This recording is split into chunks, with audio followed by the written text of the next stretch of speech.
इस कहानी के लेखक हैं ऋत्रि चटर्जी। हाँ पापा, मैं समय से खाना खा लूंगी। अरे आप चिंता मत करो, नहीं अभी तो बस हम 2 लड़कियां हैं, एक और लड़की आने वाली है। मीनू अपने पापा से बात कर ही रही थी जब उसने रीमा को बाथरूम से निकलते देखा। अच्छा पापा, अभी मैं रखती हूँ। रीमा और मैं अभी डिनर बनाऊंगी। गुड नाइट पापा।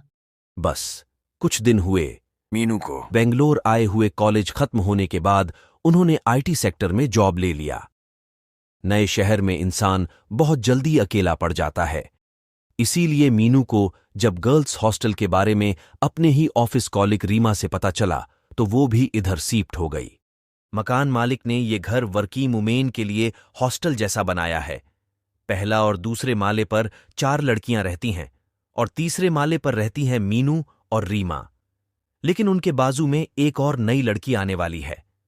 दिन भर ऑफिस में काम करके दोनों ही बहुत थक चुकी थी, इसलिए वो दोनों गरम गरम फुल्की वाली रोटी और चिकन बनाने में लग गई। रिमू और मीना थोड़े ही समय में ही बहुत अच्छे दोस्त बन गए।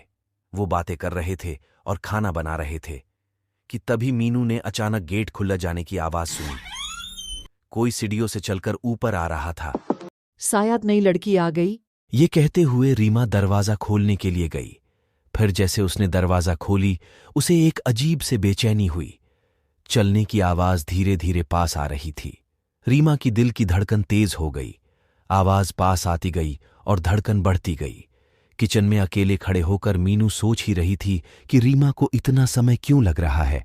तभी उसने पीछे मुड़कर देखी तो रीमा दरवाजे पर खड़ी थी और उस तीसरी लड़की का तो नामो निशान भी नहीं था। गैस को धीमे करके मीनू भी रीमा के पास आ गई। तूने भी पैरों की आवाज सुनी ना? क्या हुआ? मीनू ने पूछा। हाँ सुनी तो थी, फिर अभी तक कोई ऊपर क्यों नहीं आया? दोनों की आंखें अंधेरी सीढ़ी की तरफ अटकी रहीं। पैरों की आवाज अब बंद हो गई थी। दोनों लड़कियां सीढ़ी से थोड़ा नीचे उतरीं और फिर ऊपर से झांक कर देखा। एक लड़की दूसरे माले के स्टेयरकेस पर खड़ी थी। ऊपर से देखने से लड़की का घुंघराले बालों से ढाका हुआ सर नजर आ गया था, लेकिन उसका चेहरा देख पाना मुश्किल था। उस लड़की के एक हाथ में सूटकेस और दूसरे हाथ में उसका फोन था। वो फोन पर अपने मां से बात कर रही थी। ध्यान से सुनने पर उसकी बातें सुनाई पड़ रही थीं।